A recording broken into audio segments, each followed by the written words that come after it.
Hoje vamos falar de a importância da equipa de enfermagem nos tratamentos por questão medicamente assistida e convidei uma amiga que é a enfermeira Vanessa, que está aqui e vou convidá-la. Estamos os dois presencialmente, por isso isto vai ser um live diferente dos outros, dos normais, para nós falarmos um bocadinho das administrações das gonadotrofinas e tudo isso. Convidar...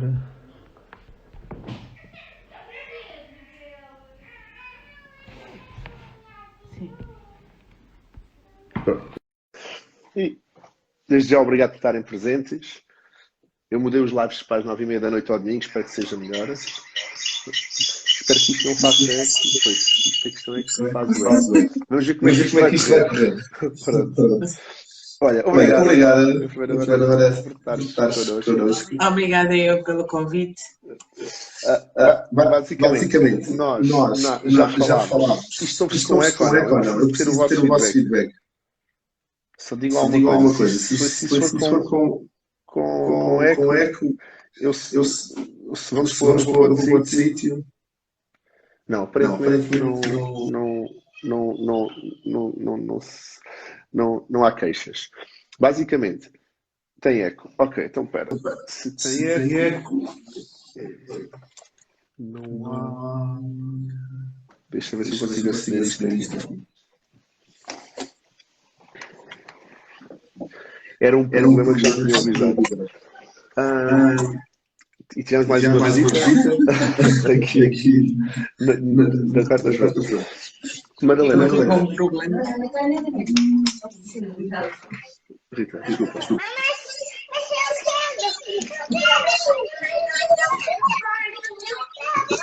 Nós estamos com... Rita.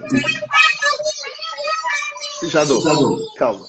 Peço desculpas por estar aqui a filhota chegou a ter atenção e eu preciso só estar aqui meia horinha para nós falarmos e já lhe vou dar atenção.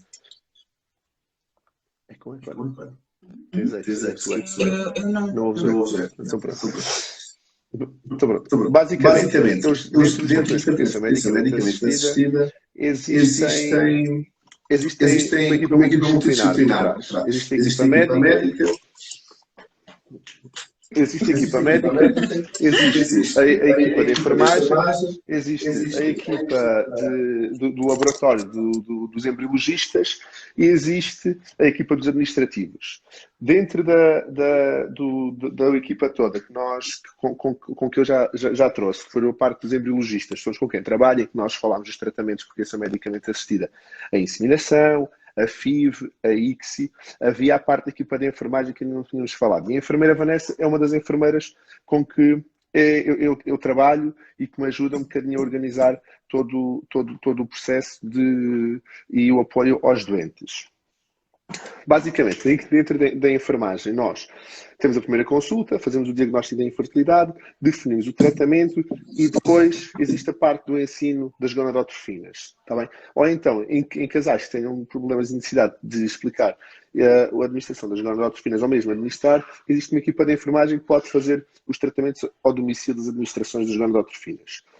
O que é que eu queria falar um bocadinho? Antes de ir propriamente para a função da enfermeira Vanessa e dos enfermeiros de proteção medicamente assistida, falar dos diferentes protocolos e fazer um resumo de como é que é isto das gonadotrofinas e o que é que são as gonadotrofinas e o que é que as gonadotrofinas fazem, está bem?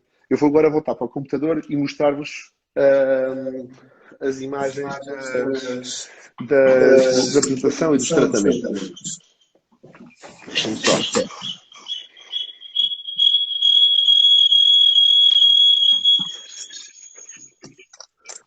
Pronto. Basicamente, em cada ciclo menstrual há um grupo de folículos que é recrutado. E quando o folículo atinge a sua dimensão pré-ovulatória, ovulam e depois, ao ovular, vai para a trompa. E na trompa provoca a fecundação e o embrião diferencia-se e implanta no útero. O que é que são estas gonadotrofinas? As gonadotrofinas são derivados de hormonas da hipófise. entre os quais a FSH, que vai estimular o ovário a produzir os folículos e a haver recrutamento folicular.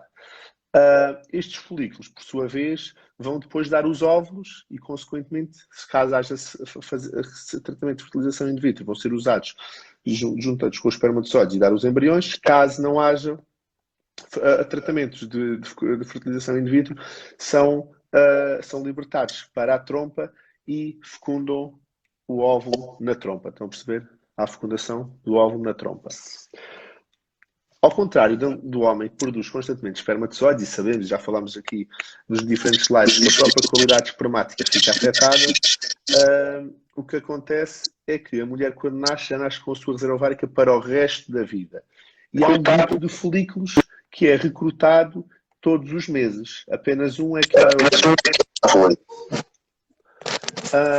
o que é que acontece? Este grupo de folículos que sofre atresia, apoptose ou morte solar programada, nós conseguimos ir buscá-los nos tratamentos de estimulação. Só para resumir aqui os tratamentos. Então, após a menstruação, mais ou menos no terceiro dia, avançamos com a estimulação das gonadotrofinas durante 11 a 12 dias, está bem? E é aí que depois vamos entrar com as injeções, e que a equipa de enfermagem explica aí as administrações das gonadotrofinas.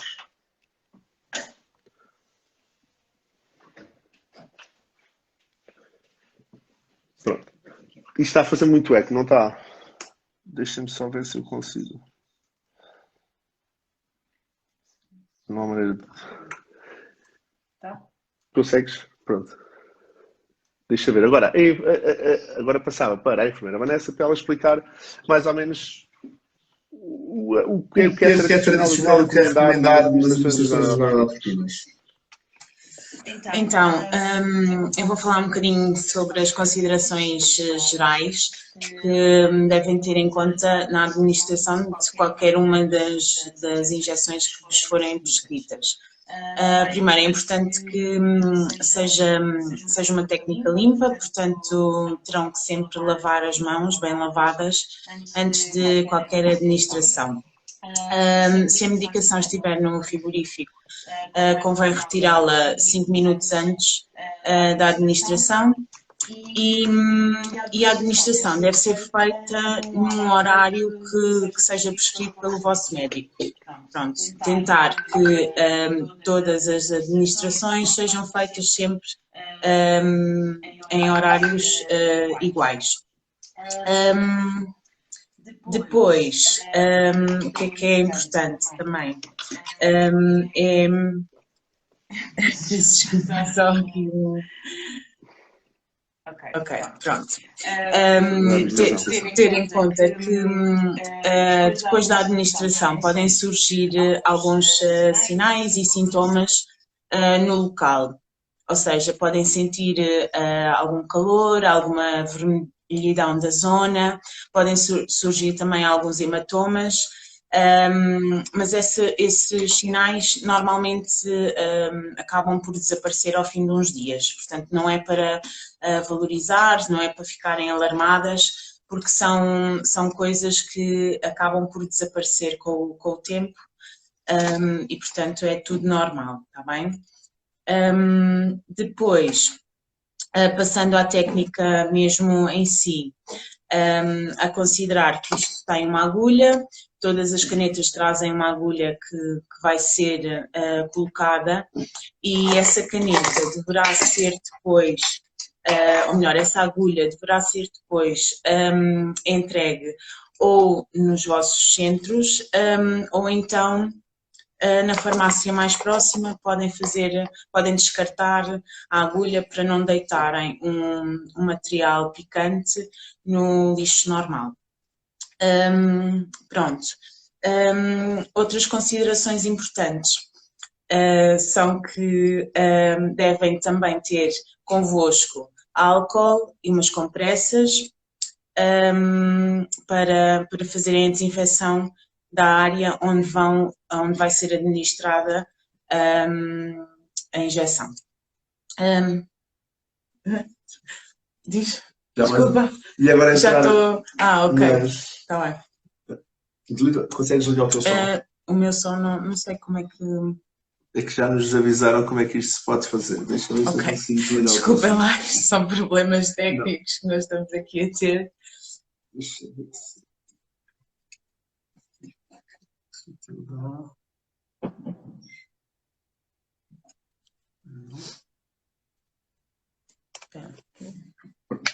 Basicamente, eu vou falar um bocadinho. Vocês estão a ouvir bem, não estão? Então, vou falar agora. Falámos um bocadinho dos conceitos gerais. Agora não estou a ouvir. E agora. Não, eu não estou a ouvir. Falámos dos conceitos gerais. Vamos agora falar propriamente dos protocolos de estimulação. Existem vários protocolos.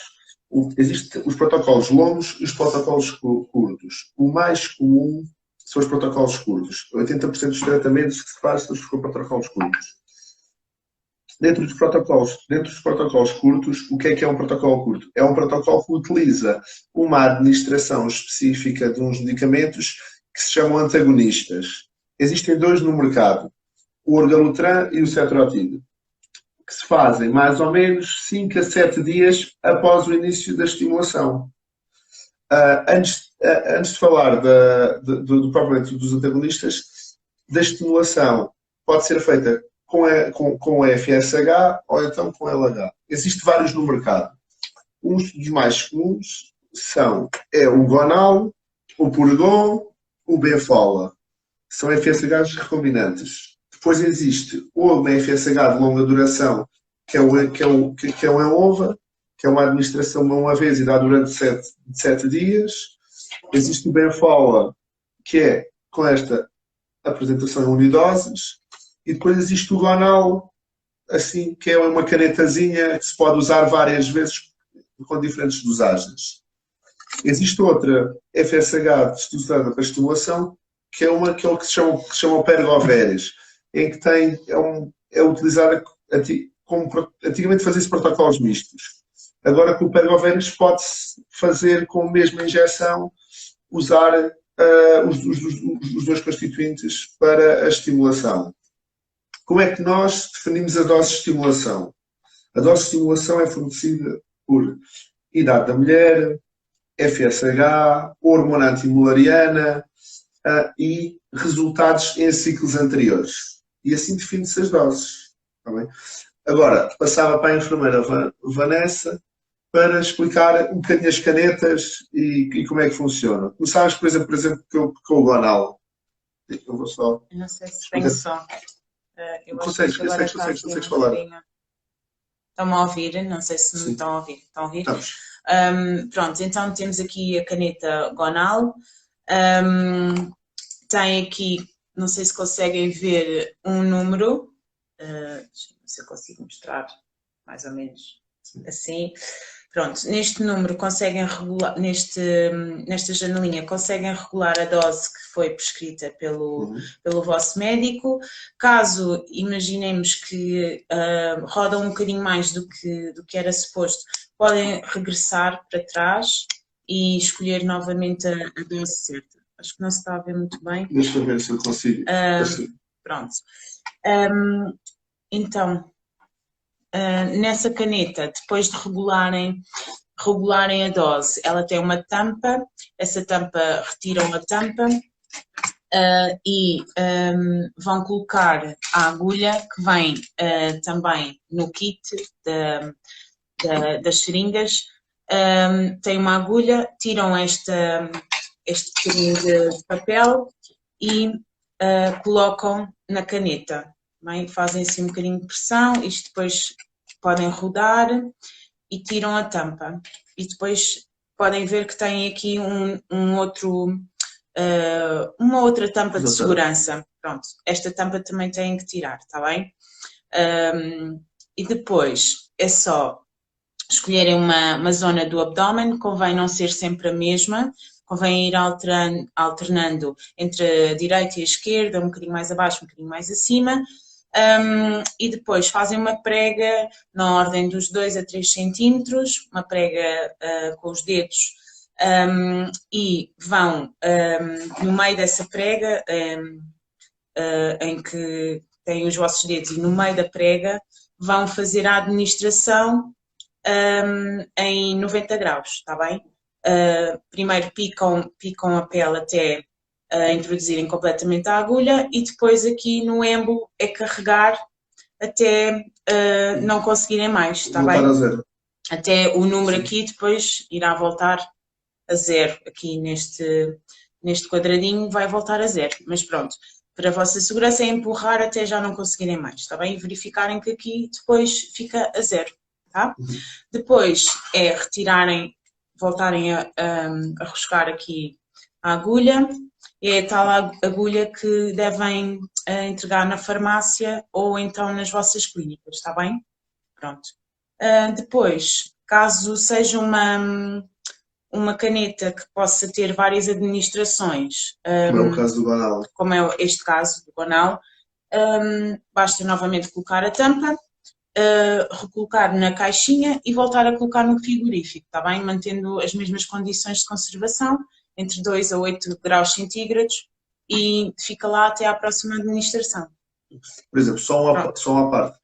O Gonal, existem 3 formulações, de 300 unidades internacionais, 450 e 900. Existe agora uma de 150. Pronto. Mas, por exemplo, imagina que um tratamento de FIV, em que se usa 150 ou 300 unidades todos os dias. A mesma caneta vai ser usada várias vezes. As agulhas podem-se trocar, está bem? Pronto. Sim, o kit existem outras. O kit traz mais do Sim, que traz várias, e a própria caixa também. Existem outras no mercado, que, por exemplo, o Benfol, que é administrado uma vez e eliminado. Vou passar.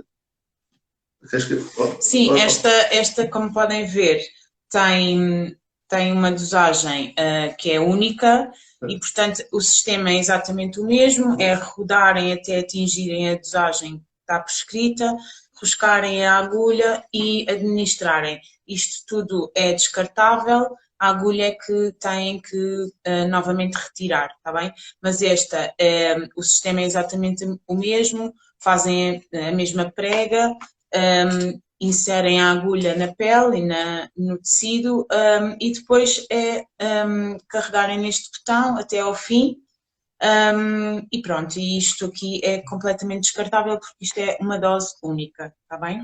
Por exemplo, eu destas do Benfola, existem as 75 unidades internacionais. Por exemplo, às inseminações, dá-se as 75 unidades ou as 50 unidades, administra, coloca na caixa para entregar na clínica ou na farmácia para distribuição. E evitamos de andar a ter o cuidado de guardar a caneta. Existe outra no mercado que é o Purgon, que é muito semelhante ao Gonal, tem uma ampolazinha que se coloca e depois administra-se consoante as doses prescritas. Outra é FSH, que existe no mercado para estimulação. É de longa duração, que é um Elova. Por exemplo, existem protocolos com Elova que administra-se uma vez e só se volta a administrar gonadotrophinas passado 7 dias. Obriga a menos injeções, a ter uma boa resposta e pode ser usado com protocolos mistos.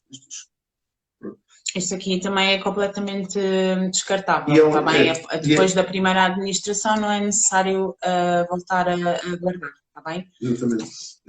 E por último, temos o Pergoveris, que é uma caneta muito semelhante ao Gonal. É exatamente o mesmo sistema, tem aqui a tal rodinha onde podem, isto não se consegue ver muito bem, mas onde podem regular a dose que foi prescrita, conseguem perceber aqui que à medida que vão rodando, isto vai andando, o líquido vai andando para a frente, vão colocar aqui a agulha e o sistema é exatamente o mesmo, a mesma prega e a administração é também carregando aqui no êmbolo, empurrando até ao fim e vai aparecer o 0 aqui neste quadradinho, está bem? Pronto, caneta é fechada e guardada novamente no frigorífico até à próxima administração, não faz mal, até à próxima administração, está bem?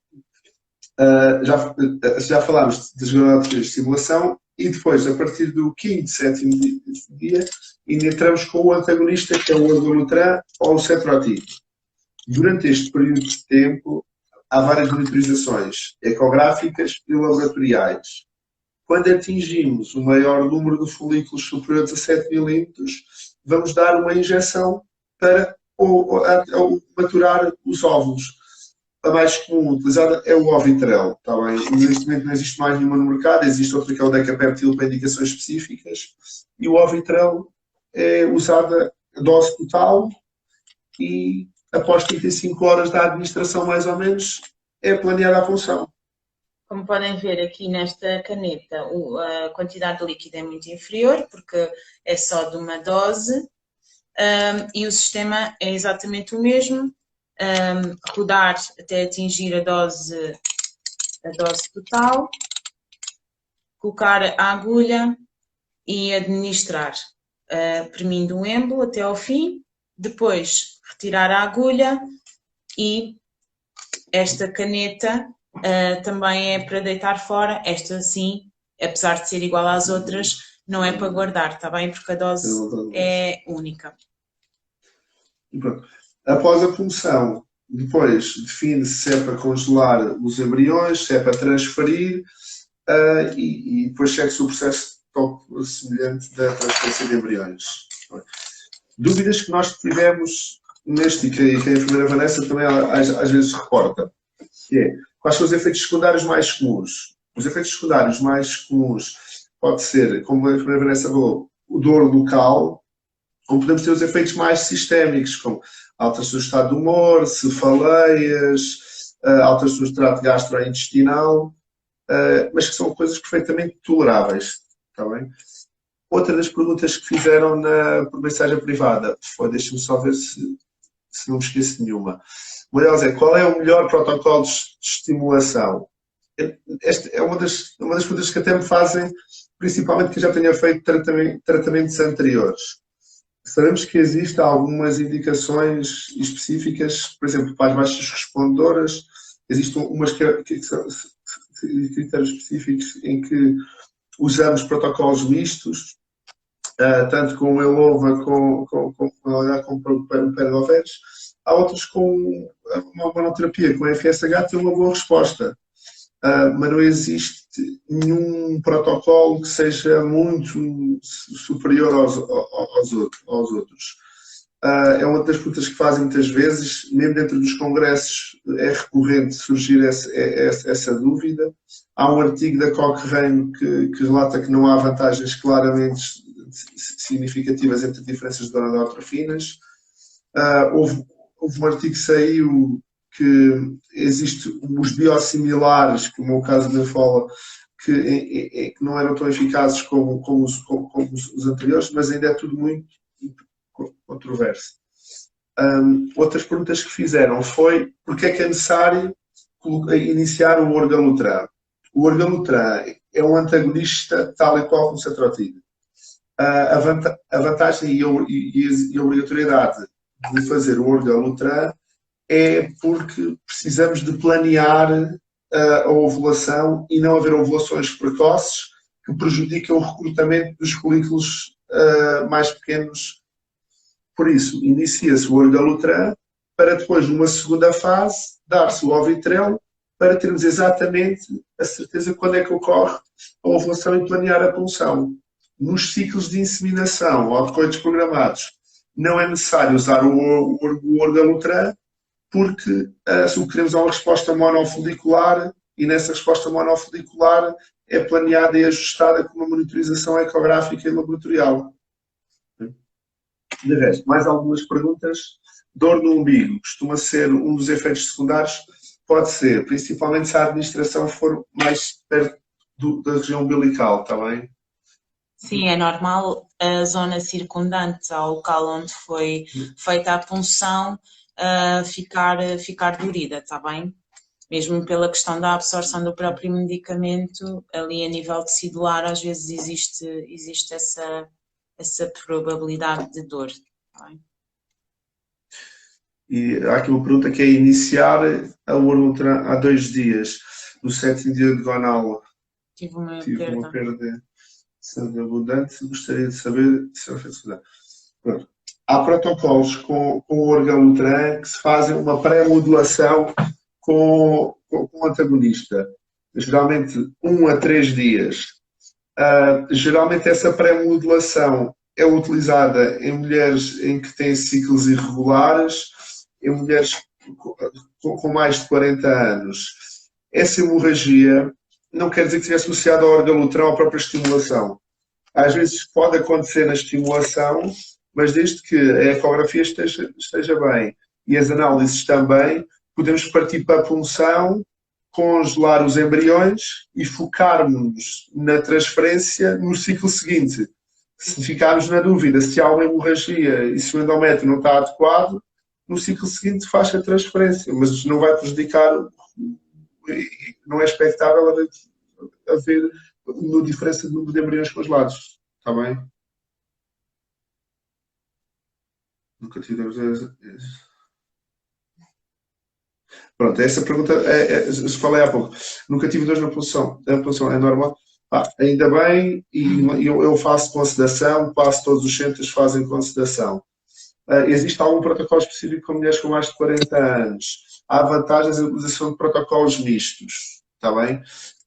Por isso, é ajustar, e se já fez tratamentos anteriores, quem faz os primeiros tratamentos vai-nos fornecer informação para os segundos e os terceiros tratamentos. Por isso, é uma questão de ajustar. Mas em mulheres com mais de 40 anos, protocolos mistos, há vantagens. Está bem?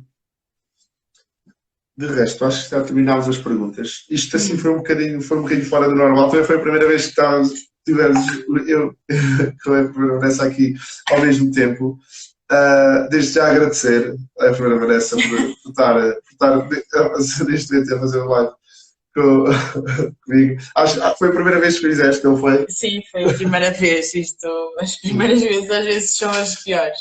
Mas pronto, espero que tenham ficado com uma ideia mais ou menos explícita de como é que é feita a administração e que, pronto, caso tenham alguma dúvida, é sempre perguntar ao vosso médico ou a quem fizer a administração, no caso, se for um enfermeiro, se forem vocês, é aproveitarem estas dicas e vai correr tudo bem, está bem? Olha, obrigado, Vanessa. Mais uma vez, obrigado por estarem presentes. Para a semana vamos ter a importância no sono na fertilidade e vivam vida.